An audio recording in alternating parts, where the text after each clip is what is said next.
अस्सलाम वालेकुम जी। मेरा नाम है नकी। आज है 16 मार्च 2021। वक्त हो रहा है रात के 10:45 और आज की वीडियो शुरू करने से पहले मैं एक छोटी सी तमहीद बांधना चाहता हूँ। वो तमहीद ये है कि मैंने नोटिस किया है कि मेरी वीडियोस तीन तरह के लोग देखते हैं। एक वो हैं जिन्होंने कनाडा आना है और उनको इमिग्रेशन से रिलेटेड इन्फॉर्मेशन चाहिए होती है, तो वो लोग मेरी वीडियो देखते हैं और वो उस तरह की वीडियोस पसंद करते हैं जिसमें मैं इन्फॉर्मेशन दे रहा होता हूँ इमिग्रेशन से रिलेटेड।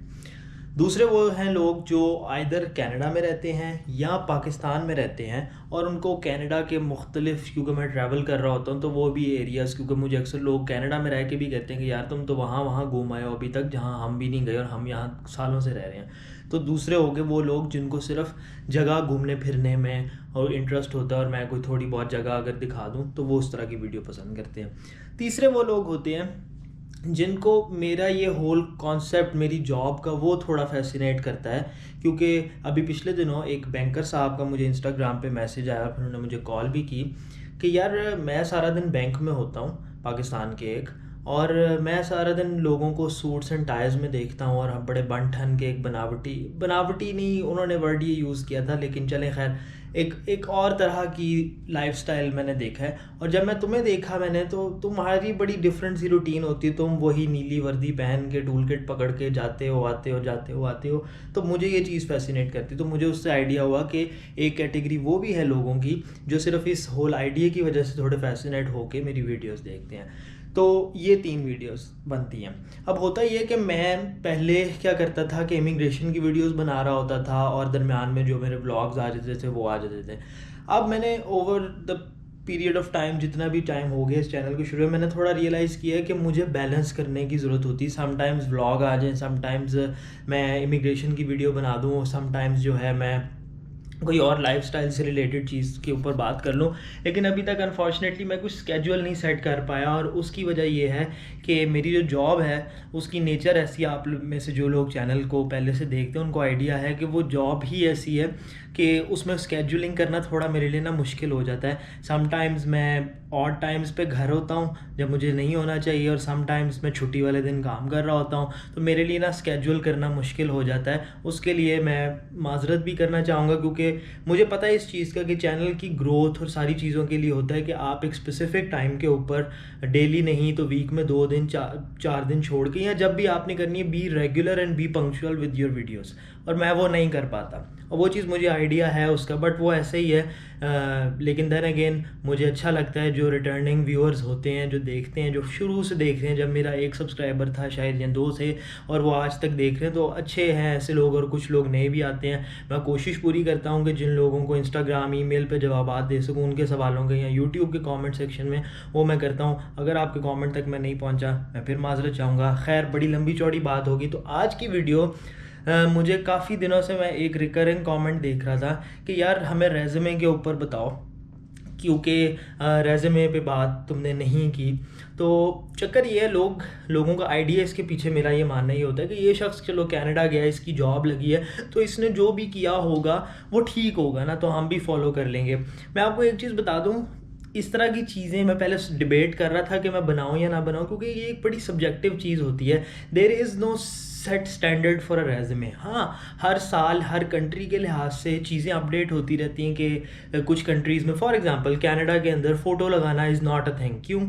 आपको वो चाहते हैं आपको मेरिट की बेस पे गेज किया जाए। अगर आप उसमें अपना रिलीजन बता रहे हैं या अपनी फ़ोटो लगा रहे हैं, तो हो सकता है पढ़ने वाले एचआर वाले को देख के वो एक तासुब, एक वो बायस बना ले, वो एक प्री कंसीव नोशन पे चला जाए। वो आपको जानता नहीं, मिला नहीं, लेकिन एक पिक्चर देख के ही होता है कि नहीं यार ये बंदा क्या है, ये बहुत अच्छा लग रहा है, ये बहुत अच्छी लग रही है। तो वो नहीं, वो चाहते जेंडर इवन आपको बताने की ज़रूरत नहीं होती, ऑल्दो नाम से समटाइम्स आइडिया हो जाता है। बट कुछ चीज़ें होती हैं जो कंट्री टू कंट्री और कल्चर टू कल्चर वेरी करती हैं। हाँ, उन पे ज़रूर बात की जा सकती है, but there is no set standard for a resume.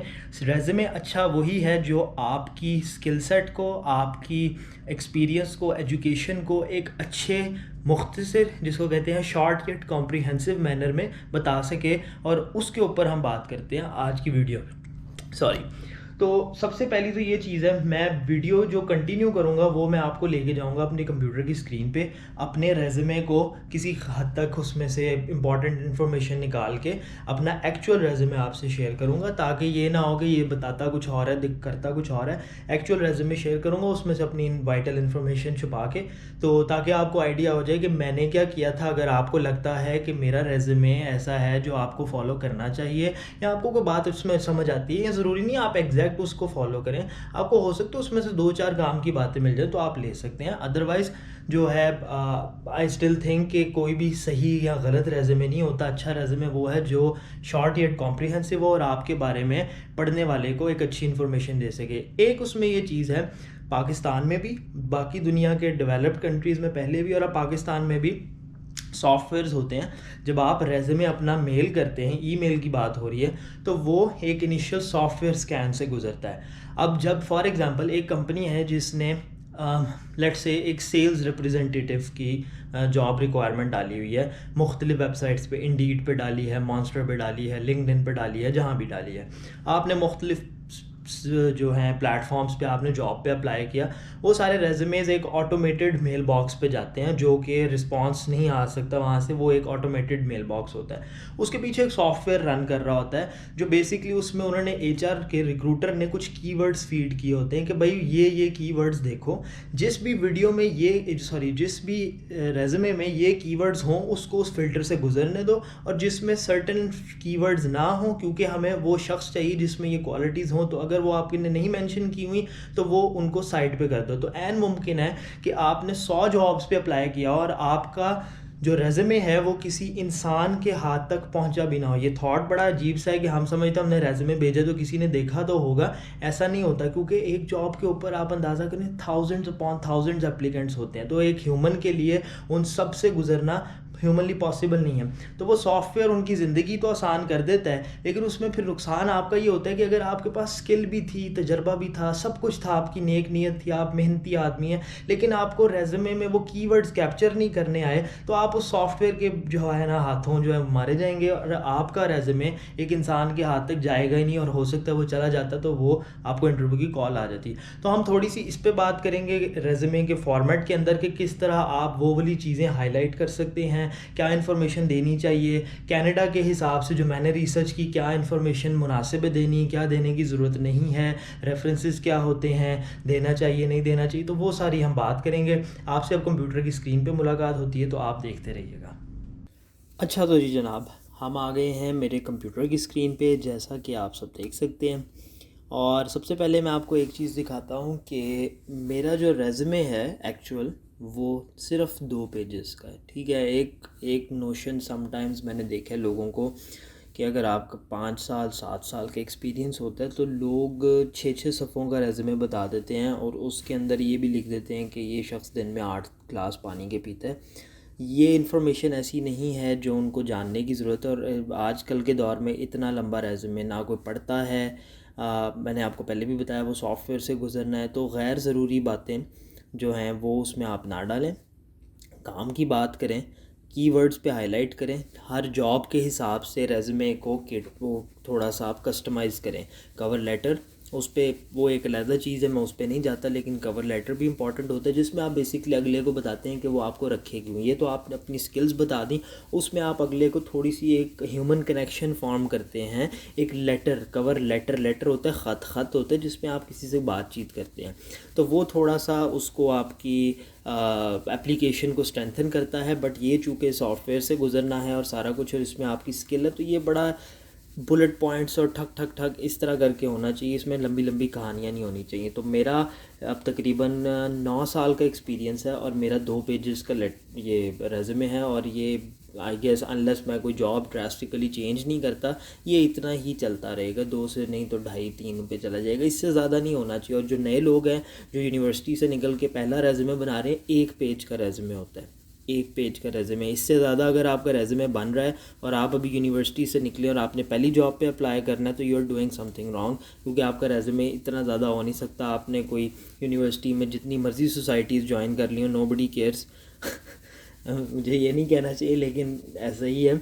आपकी जो सोसाइटी और वो वाली चीज़ें हैं वो मैटर करती हैं, बट आप उनको कंसाइज रखिए, बस हाइलाइट्स बताएं, पूरी पूरी कहानियाँ लिखने की ज़रूरत नहीं कि मैं जी नस्ट यूनिवर्सिटी गया 2011 में 12 बंदे लेके और हमने ये किया और फिर हमने वो किया। नहीं, किसी को ये जानने का शौक़ नहीं, वो इंटरव्यू के लिए बचा के रखें।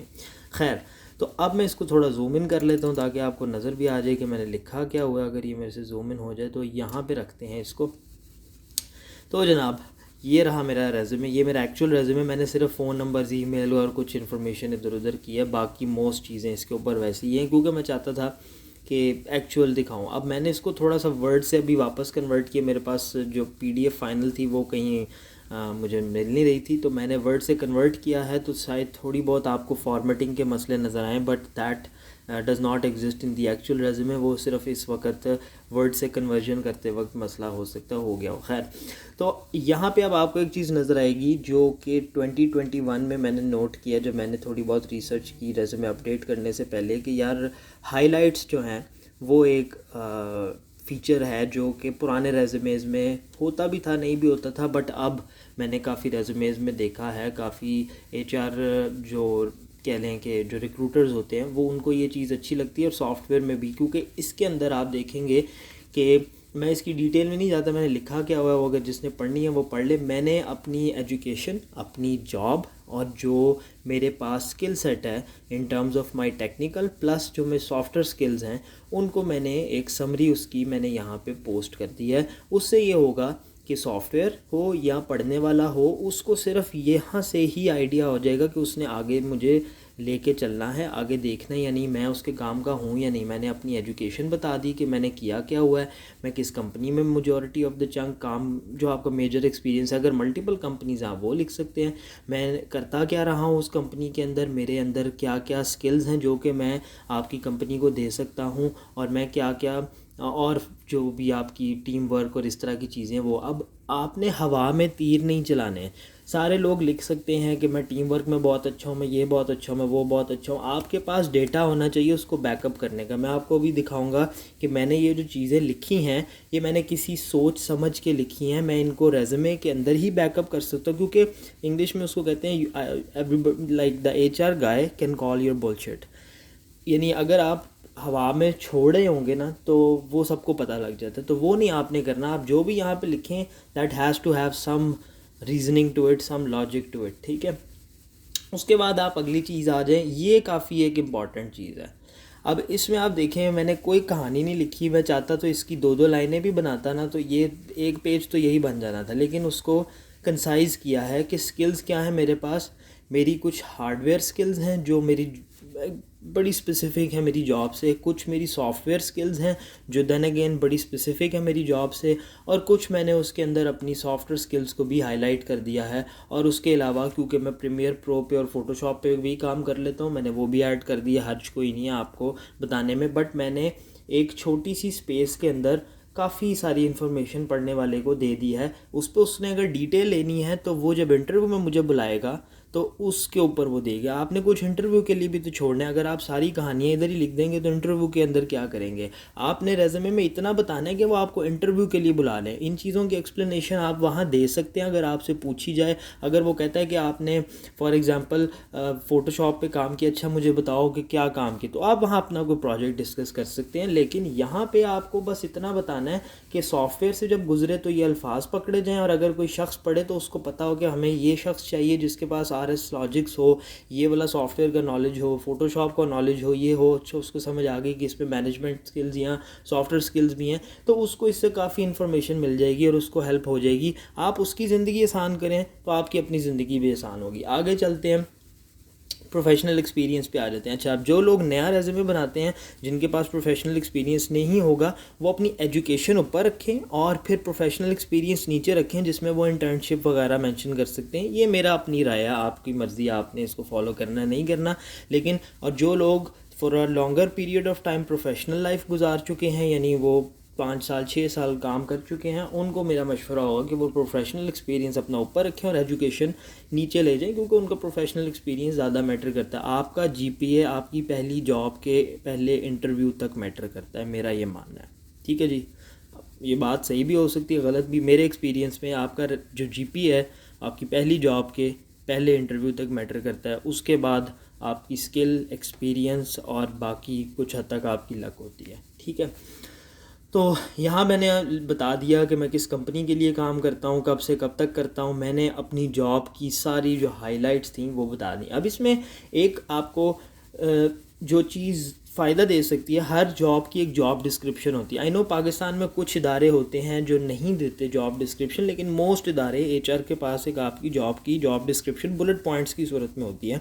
तो इट्स अ वाइज आइडिया कि आप एक दफ़ा अपनी जॉब डिस्क्रिप्शन को गो थ्रू कर लें और उसमें से भी कुछ पॉइंट्स आप लिख लें। कुछ चीज़ें हैं जो आपको पता है, जो आप डेली बेसिस पे करते हैं, बट आप अपनी जेडी जो आपको मिली थी पहले दिन या जब आपने जॉब अप्लाई की थी तो जॉब के ऐड पे दी हुई थी, उसके अंदर से भी पॉइंट्स निकाल के डाल लें, ताकि क्योंकि वही है जो इंडस्ट्री के अंदर जो लैंग्वेज यूज़ होती है। तो उससे फ़ायदा ये होगा कि जब वो सॉफ्टवेयर से गुजरेगी तो वो इजी होगा सॉफ्टवेयर के लिए पिक करना, क्योंकि वो जब उन्होंने पोस्ट की होती है जॉब तो तभी वो वही लैंग्वेज यूज़ करते हैं। तो जब आप भी वही यूज़ करेंगे तो वो होपफुली पिकअप भी हो जाएगी। अगर आप वही बात कर रहे हैं लेकिन आपकी लैंग्वेज वो वाली नहीं है जो इंडस्ट्री यूज़ करती है, by industry I mean HR वाले जो आजकल यूज़ करते हैं या जो उस जॉब के लिए रिक्वायरमेंट है, तो हो सकता है आपका रेज़्यूमे पिकअप ना किया जाए सॉफ्टवेयर की तरफ से। अच्छा, तो मेरा एक एक्सपीरियंस हो गया।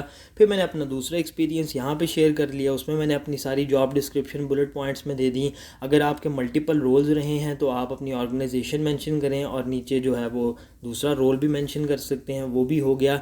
उसके बाद फिर मैंने अपनी एजुकेशन की बात कर ली है। तो मेरी जी एजुकेशन आ गई, मेरी यूनिवर्सिटी आ गई, मेरा CGP आ गया। अब ये चीज़ कनाडा के लिए मैंने ऐड की थी कि मेरा जो वेस्ट की इक्विवेलेंस है वो भी बैचलर्स के बराबर है, और मैंने अपना टाइम पीरियड दे दिया। और रिवर्स क्रोनोलॉजिकल ऑर्डर एक चीज़ होती है, आपने वो यूज़ करना है। आई एम श्योर सबको पता होगा, यानी सबसे पहले आप न्यूएस्ट फर्स्ट पे होते हैं और फिर आप टाइम में पीछे जाते जाते हैं जब तक आप बिल्कुल नहीं चले जाते। तो इस केस में ये ज़्यादा अच्छा लगता है कि एजुकेशन जो है वो ऑब्वियसली आपकी पहली जॉब से भी पहले होगी, तो वो रिवर्स क्रोनोलॉजिकल ऑर्डर कंटिन्यू रहता है।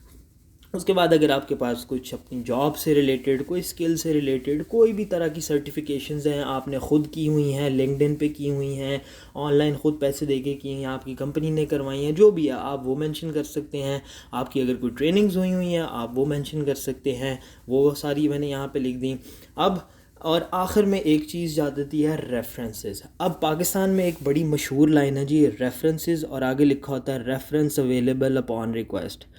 मेरे हिसाब से ये एक स्पेस ज़ाया की है, एक अपॉर्चुनिटी थी। एक पेज पे, रियल एस्टेट जो पेज का एरिया होता है, आपको एक मौका दिया गया कि आप उस पर कुछ यूज़फुल लिख सकते थे, और आपने ये एक चली घिसी पिटी लाइन लिख के वो मौका ज़ाया कर दिया कि अपॉन रिक्वेस्ट। भाई अपॉन रिक्वेस्ट तो हो ही जाएंगे, बाहर के मुल्कों में और स्पेशली कनाडा जैसे मुल्कों में रेफरेंस बहुत मैटर। अब जब मैं रेफरेंस कहता हूँ इसका मतलब सिफारिश नहीं है, ये आप ध्यान में रखिए। मैं सिफारिश की बात नहीं कर रहा, मैं बात कर रहा हूँ रेफरेंस होता है कि अगर इस शख्स के कैरेक्टर पे, इसने जो बातें की हैं, इसकी स्किल पे हमने किसी से कोई सेकंड ओपिनियन लेना हो, राय लेनी हो, देखना हो कि ये क्या इसने सही लिखा है या जो ये कह रहा है उसमें कितनी authenticity according to that person, तो वो चीज़ कहलाती है रेफरेंस। ठीक है, ये कुछ सिफारिश नहीं आप डाल रहे हैं, या आप बस बता रहे हैं कि अगर आप मेरा check, background check sort of कह लें, करना चाहें तो कर सकते हैं। अब रेफरेंस कौन होना चाहिए? अगर तो जनाब आपकी अपने बॉस से अच्छे ताल्लुकात रहे हैं, ठीक है, तो आप अपना बॉस एज अ रेफरेंस दे सकते हैं। उससे बेहतर क्या शख्स होगा जो कि आपके ऊपर आपको देखता रहा है उतने पीरियड ऑफ टाइम। कुछ लोगों का एतराज़ होता नहीं जी बॉस तो नहीं अच्छे थे, बॉस तो ये थे, बॉस तो वो थे। तो भाई आप फिर देख लें कोई ऐसा शख्स आपकी कंपनी में, कोई कॉलीग, कोई कुछ, जो आपके बारे में एक मुनासिब राय, मैं ये नहीं कहूँगा अच्छी राय, क्योंकि सही राय दे सके, मैं सही का वर्ड यूज़ करता हूँ, जो आपके बारे में सही राय दे सके, जो बायस ना हो, आपको लगता हो कि अगर इससे पूछा जाए तो ये मेरे बारे में जो था, मैं जैसा था मैं वो दे देगा। अब ये नहीं कि आप अपने दोस्तों यारों के नाम डाल दें इधर, आपने प्रोफेशनल रखना है और आपने इस बात का ख्याल रखना है कि वो शख्स आपके बारे में अच्छी सही राय दे सके। But of course designation matter करती है। अगर आपके मैनेजर का नाम हो, उसके मैनेजर का नाम हो, कोई और डायरेक्टर हैं आपकी कंपनी में, जो भी हैं लोग, उनके नाम हो, तो ऑब्वियसली एक क्रेडिबिलिटी बढ़ती है कि ये शख्स डरता नहीं है कि किसी भी लेवल के शख्स से आप इसके बारे में पूछ लें तो अच्छी राय देंगे वो इसके बारे में। अगर आपने सिर्फ अपने हज़ारों दोस्तों के नाम दिए हैं जो इवन आपकी कंपनी में आपके साथ थे, तो फिर वो पढ़ने वाले को भी समझ आ रही थी, वो भी उधर काके तो नहीं बैठे हुए ना। तो 2 रेफरेंसेस स्टैंडर्ड है। मैं रिकमेंड नहीं करूँगा आप इससे ज़्यादा दें, 2 इज़ इनफ। 2-3 चीज़ें हम और डिस्कस कर लेते हैं। अब एक सेक्शन होता है जिसमें लोग वो एडिशनल वो देते हैं, जिसमें मजाक नहीं मैं उड़ाना चाह रहा, लेकिन लिसनिंग टू म्यूज़िक और वॉचिंग मूवीज़ और अब के ज़माने में नेटफ्लिक्स और playing video games, nobody needs to know that. ये चीज़ें इंटरव्यू के लिए बचा के रखें। Real estate on your resume is important, is precious, don't waste it on ऐसी चीज़ें कि आप 5 वक्त की नमाज़ पढ़ते हैं, वो बड़ी अच्छी बात है, लेकिन ये रेज़्यूमे पे लिखने वाली बात नहीं है, ठीक है। तो उस चीज़ का ख्याल रखें कि आपने अननेसेसरी इन्फॉर्मेशन नहीं देनी। जब आप गपशप का मौका, इंटरव्यू में आप ह्यूमन कनेक्शन बनाएं। कई लोग, मैंने इंटरव्यू भी लिए हुए हैं एक ज़माने में, तो मैंने देखा था कई लोग बड़ा रोबोटिक इंटरव्यू देते हैं। नहीं, आपने ह्यूमन, आप 2 लोग बैठ के बात कर रहे हैं यार, अब अभी तो आपका बॉस भी नहीं है, आप जस्ट बात कर रहे हैं। Be make a human connection, talk to the person, conversation करें, ना कि रट्टा जो लगाया हुआ है वो सुनाना शुरू कर दें, वो सही नहीं लगता। तो उस मौके के लिए वो चीज़ें बचा के रखें, अपने शौक़, अपनी फ़ोटोग्राफी स्किल्स, अपनी नेटफ्लिक्स के सीजन्स, यहाँ पे वो बताने की ज़रूरत नहीं है। यहाँ पे keep it professional, keep it concise, keep it short. ये हो गई ये वाली बात। अब कुछ 1-2 बातें मैं कर लेता हूँ। अगर आप मेरे रेज्यूमे में नोट करें, आपने देखा मैंने इधर एड्रेस नहीं दिया हुआ। एड्रेस देने की आपको ज़रूरत नहीं होती। उसकी वजह ये है कि उनको ये जानने की ज़रूरत नहीं कि हमारे, अब ऑब्वियस मैं आपको एक मिसाल देता हूँ। अगर आप एड्रेस देंगे, हो सकता है कोई शख्स रहता हो DHA में फ़ेज़ 3 में, ठीक है, और एक शख्स रहता हो लेट्स से शाद बाग में। तो जब रेज़्यूमे देखा जाएगा तो एक HR वाला ये अंदाज़ा कर सकता है एक शख्स की फ़ाइनेंशियल सिचुएशन के बारे में, उसके लिविंग स्टैंडर्ड के बारे में, और उसकी एक्सपेक्टेशन सैलरी से वो कितनी मांग सकता है उसके बारे में आपका एड्रेस देख के। ऑब्वियसली मैं ये नहीं कहता, जनरल स्टेटमेंट नहीं है, जनरल स्टेटमेंट है, केस स्पेसिफिक नहीं है, कि DHA में रहने वाला जनरली कंसिडर होगा कि वो एक अच्छे खाते पीते महंगे शौक़ रखने वाले घर से है। और खुदा न खास्ता मैं शाद बाग मेरे मुंह से निकल के, मैं किसी को वो नहीं कर रहा, शाद बाग में रहने वाले के बारे में होगा कि नहीं, ये इसकी डिमांड हो सकता है कम हो, इसका बैकग्राउंड थोड़ा सा मुतवसत घराने से हो, इसकी मजबूरी ज़्यादा हो जिसको हम एक्सप्लॉइट कर सकें। आप ये मौका नहीं देना चाहते किसी को भी कि वो ये करे, ठीक है जी। मैं देन अगेन, ये पाकिस्तान के अंदर जो लोग जॉब्स पे अप्लाई कर रहे हैं, अगर आपको शौक़ है एड्रेस डालने का, आप ज़रूर डालें। मैं आपको सिर्फ एक ऐसे शख्स के पॉइंट ऑफ व्यू से कि जो कनाडा में आया और कनाडा के अंदर वो जॉब कर रहा है और लोगों ने मुझसे पूछा हुआ है और लोग समझते हैं कि मेरा रेज़्यूमे किसी काम का है, तो मैं सिर्फ अपना पॉइंट ऑफ व्यू शेयर कर रहा हूँ। Then again, do whatever you want. आप अपनी अगर रिसर्च करते हैं, आपको ये बातें नहीं ठीक लग रही, आप वो करें। अगर आपको इसमें से 2 बातें काम की लगती हैं, आप वो उठा लें। अगर कुछ भी काम का नहीं लगता, वीडियो बंद कर सकते हैं। मैं जस्ट अपनी पॉइंट ऑफ व्यू अपना शेयर कर रहा हूँ, ठीक हो गया। दूसरी चीज़, जेंडर आपको बताने की ज़रूरत नहीं है, आपको अपना रिलीजन बताने की ज़रूरत नहीं है, आपको अपना सेक्ट बताने की ज़रूरत नहीं है, आपको अपनी एज बताने की ज़रूरत नहीं है। आपकी एज का किसी ने कुछ नहीं लिखा। अगर जॉब डिस्क्रिप्शन में लिखा हुआ है कि जी हमें 28 से 32 साल के लोग चाहिए, तो फिर आप लिख दें। लेकिन अगर आप तब भी नहीं लिखते तो वो दे विल अस्यूम कि ये इस विंडो में फॉल करता है। लेकिन मोस्ट केसेस में आपकी एज भी आपकी जजमेंट एक प्री कंसीव्ड नोशन दे सकती है, जो कि किसी को जानने की ज़रूरत नहीं है। आपका मेरिट सही होना चाहिए, आपके अंदर एबिलिटी होनी चाहिए काम की। योर एज डजंट मैटर, आपका जेंडर डज नॉट मैटर। आपका जेंडर, आप खातून हैं, आप मर्द हैं, आप अपने आप को किसी तरह भी आइडेंटिफाई नहीं करते, वो कोई भी चीज़ मैटर नहीं करती। ख़ास तौर पे इन कंट्रीज़ में मैंने यहाँ पे ट्रांसजेंडर्ड लोगों को भी इक्वल जॉब्स पे देखा है, मैनेजमेंट के रोल में देखा है। ये चीज़ें मैटर नहीं करती, इंसान मैटर करता है और उसकी स्किल्स मैटर करती हैं और उसका तजर्बा मैटर करता है, ठीक है। आपने कोई ऐसी इन्फॉर्मेशन आपको देने की ज़रूरत नहीं। आप अपना रेज़्यूमे बनाएं, उसके बाद उसको एक दफ़ा देखें कि ये पढ़ के ऐसा फ़ील होता है मेरे बारे में कि कोई राय कायम कर सके अदर देन माई स्किल्स। अगर ऐसा है तो वो इन्फॉर्मेशन निकाल दें। मैंने सिर्फ नाम, फ़ोन, ईमेल लिखा है, ये कॉन्टैक्ट के लिए है, ये मेरा नाम है और बाकी सारी काम की बातें हैं। इसमें मेरा ना एड्रेस है, ना मेरी तस्वीर है, ना मेरा कुछ और है। तस्वीर होने से क्या होता है, हो सकता है मेरी शक्ल इतनी बुरी लगे किसी देखने वाले को कि यार इसने इस इन्वायरमेंट में कहाँ जॉब करनी है, इसकी तो शक्ल ही इतनी बुरी है, इसके तो बाल ही इसने टेंड कर लिए अपनी, इसके तो बाल ही ख़राब हैं। जैसे काफ़ी सारे लोग मुझ पर गुस्सा करते हैं कि तुमने टेंड क्यों कर लिए। तो वो आप नहीं चाहते कि वो आपको आपकी स्किल और मेरिट के अलावा किसी चीज़ पे गेज करे, वो गलत हो जाएगा आपके लिए। तो don't let them do that, don't give them the opportunity. को करना ना भी चाहे तो इंसान है हम सारे, हम ना चाहते हुए भी एक राय कायम कर लेते हैं। जो लोग कहते हैं हम जज नहीं करते, वो किसी ना किसी फॉर्म में एक आपका दिमाग एक कुछ ना कुछ जजमेंट फॉर्म कर लेता है, नेचर है।